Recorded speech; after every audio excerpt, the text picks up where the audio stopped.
You're not tired because you're working too hard. You're tired because you're constantly performing, smiling when you don't want to, agreeing when your soul is screaming no, pushing forward when every part of you just wants to rest. You live in a world that celebrates the mask, not the person behind it. You've been taught that your worth depends on how useful, productive, or likable you are. So you become everything everyone needs, except yourself.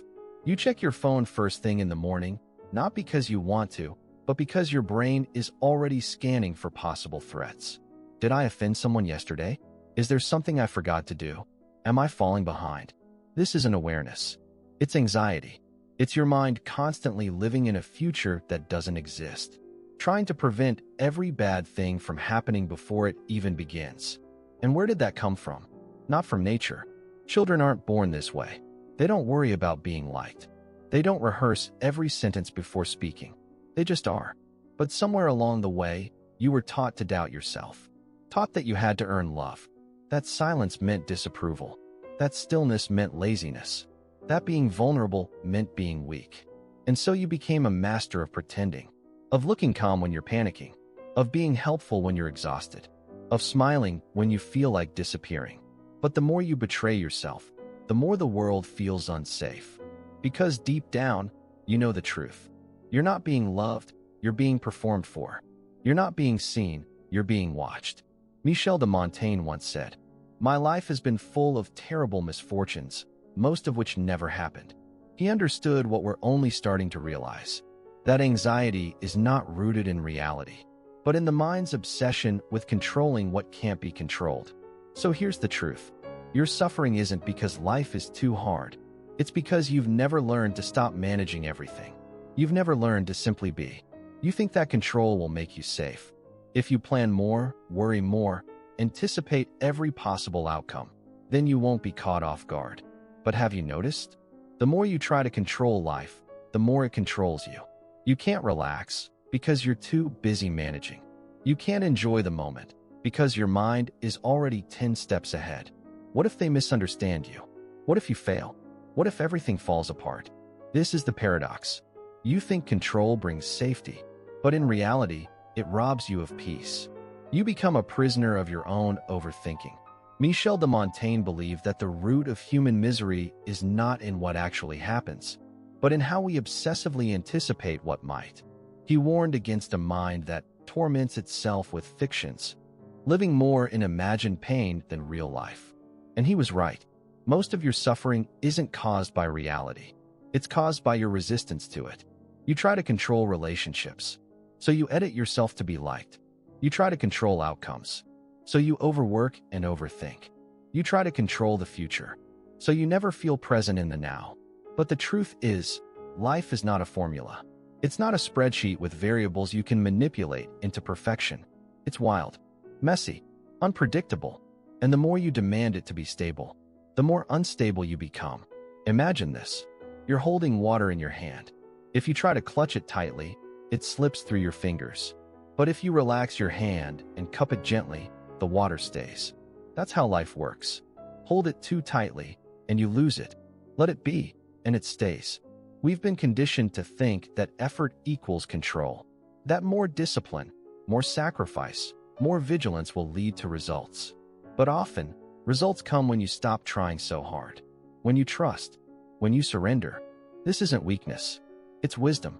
Letting go doesn't mean giving up. It means stepping out of your own way. It means realizing that some of the best things in life come when you least expect them, when you're not forcing, not faking, not clinging. The oak tree doesn't grow by trying harder. It grows because it is rooted, nourished, and patient. You don't need to fix everything. You need to feel safe even when everything isn't fixed. You need to trust that the river knows how to flow, even when you don't know where it leads. Freedom doesn't come from control. It comes from trust. You keep asking, why can't I stay motivated? Why do I sabotage myself? Why do I start things and never finish? But maybe it's not a motivation problem. Maybe you're just exhausted from trying to be someone you're not. Maybe you're not lazy. You're just misaligned. You keep measuring your progress against timelines that were never yours. Hustle culture told you to move faster. Perfectionism told you to try harder. Social media told you that you're already behind. And now you feel like a failure, not because you're not growing, but because you're not growing fast enough. Michel de Montaigne would have laughed at this. He believed that growth is not about speed. It's about sincerity. That wisdom doesn't arrive on a schedule. It comes quietly, in reflection, in solitude, in rest. You don't need to sprint. You need to listen. Because right now, your soul isn't asking for a 5-year plan. It's asking for space. To breathe. To feel. To simply exist without pressure. Think about nature. A flower doesn't bloom by pushing itself. It follows rhythm, not resistance. There is a season for everything. A time to bloom. A time to be buried. A time to rest in darkness and prepare for light. But we fight that. We over-identify with productivity. We confuse motion with meaning. And we forget that we are human beings, not machines. So we try to optimize our lives like we're a spreadsheet. Track every moment. Maximize every minute. Hack every habit. But a hacked life is still a life under siege. You don't need to be more efficient.